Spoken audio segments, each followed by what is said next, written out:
The Department of Justice has a term for what Adobe did.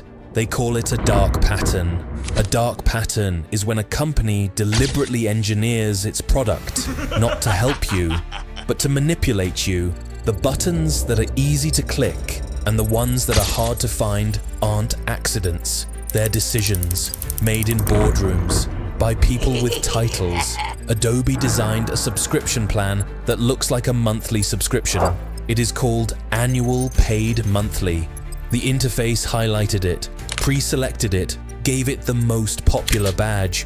What it did not clearly tell you was that you had just signed a 12-month contract, and if you tried to leave before the year was up, you owed 50% of the remaining balance, hundreds of dollars, due immediately. The cancellation flow itself had multiple screens designed to exhaust you. Retention offers, confirmation loops, hold screens.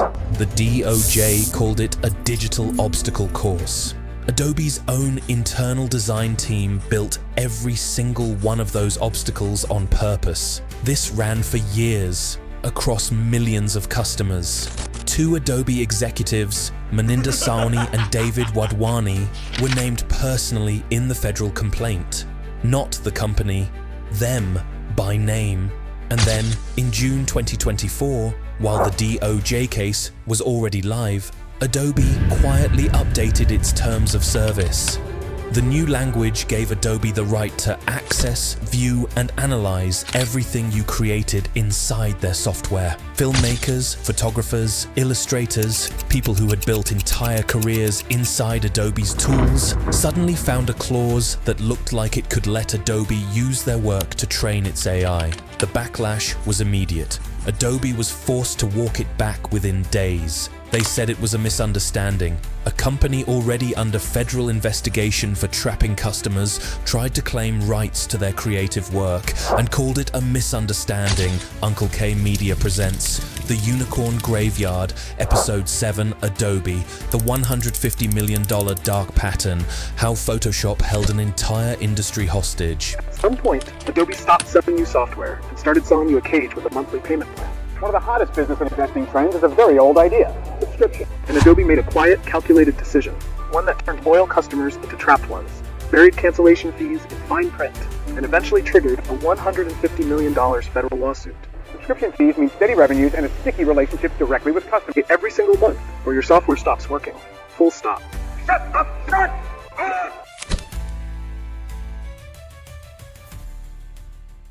Let's be clear about something before we get into the darkness. Adobe earned its position. Founded in 1982, they literally invented the language that modern printing runs on, PostScript. They created Photoshop. They built Illustrator, Premiere, After Effects, InDesign. For 30 years, if you worked in design, film, photography, or marketing, Adobe was the water you swam in. You didn't choose Adobe. Adobe was just what professional creative work looked like. That's not hype. That's a real, legitimate, generational monopoly built on genuinely good products. And then, in 2013, something shifted. Adobe killed the one-time purchase model entirely. No more buying Creative Suite for $1,299 and owning it forever. Now you rented every month, forever.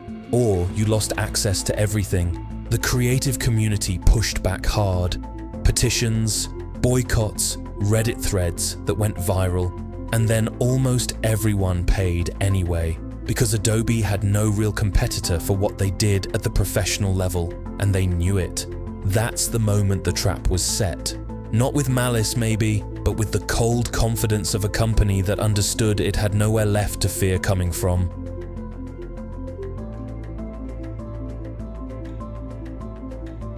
Adobe's playbook has 3 moves, and they get progressively darker. Move 1. The subscription trap. The annual paid monthly plan is engineered to be misunderstood. The name implies flexibility. The interface pre-selects it. The most popular badge nudges you toward it. What it never clearly told you: you're in a 12-month contract. Cancel before the year ends and you owe 50% of whatever's left. Cancel in month 3. You're paying for 9 months of software you'll never open. The cancellation flow made it worse. Multiple screens. Retention offers time to wear you down. A hold screen, then another confirmation, then an offer. The DOJ called it a deliberate obstacle course. Adobe's own designers built every single friction point intentionally because every person who gave up and stayed was money Adobe kept. Maninder Sawhney, David Wadhwani, named personally in the federal complaint, not Adobe the corporation. Those 2 men, by name, oversaw this system. Move 2, buy the competition. Fail, pay $1 billion anyway.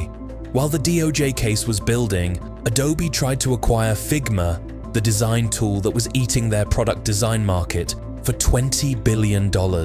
The largest acquisition in the history of design software. Regulators blocked it in late 2023. Adobe paid Figma a $1 billion breakup fee for the privilege of failing. June 2024.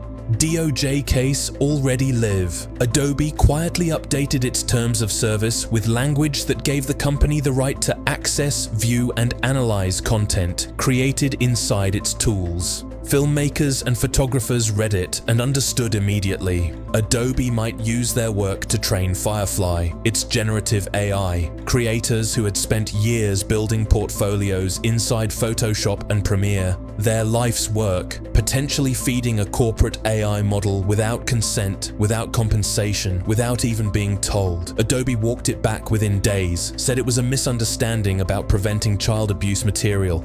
A company already under a federal investigation for deceiving customers tried to quietly claim rights to everything those customers had ever made inside their software, and their explanation was misunderstanding. This is not a story about one bad decision. This is a pattern. Trap them in the subscription, try to eliminate the alternatives, then try to own what they make. Each move assumes the customer has no power to leave.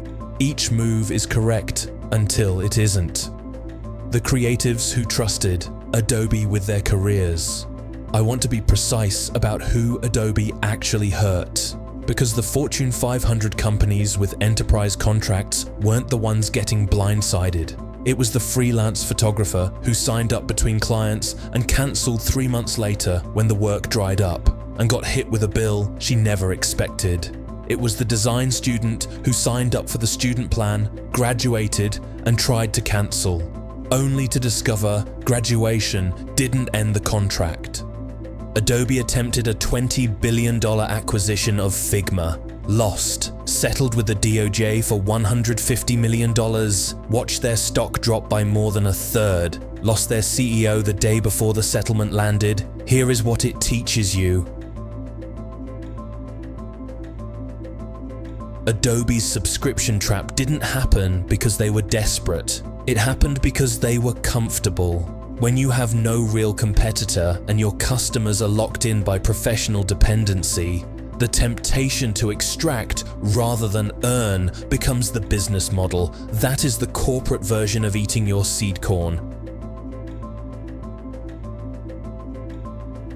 Adobe made it easy to sign up. They made it brutal to leave. That asymmetry is not an accident. It is a design decision made by named human beings who understood exactly what they were building. The DOJ agreed. Adobe's reputation was built on the loyalty of designers, photographers, and filmmakers who chose Adobe when there were alternatives. Adobe is not dead. Let's be honest about that. They have $20 billion in annual revenue. They will find a new CEO. They will adapt, or they will continue to decline. The verdict isn't in yet. But the story of how a company that genuinely changed creative work decided that the subscription lock-in was more valuable than the product, that story is already written, and the DOJ has a copy of it. Next episode. A green fintech that raised $250 million from Leonardo DiCaprio, Drake, and Steve Ballmer, promising to save the planet while your money earned returns. The founder just pleaded guilty to federal wire fraud. Steve Ballmer sent a letter to the judge that starts with the words, "I was duped and I feel silly." Subscribe to Uncle K Media, hit the notification bell. We are not here to celebrate the startup ecosystem. We are here to read it its rights. This has been The Unicorn Graveyard. Episode 8 is coming, and some companies don't just steal your money. They steal it while telling you it's saving the world.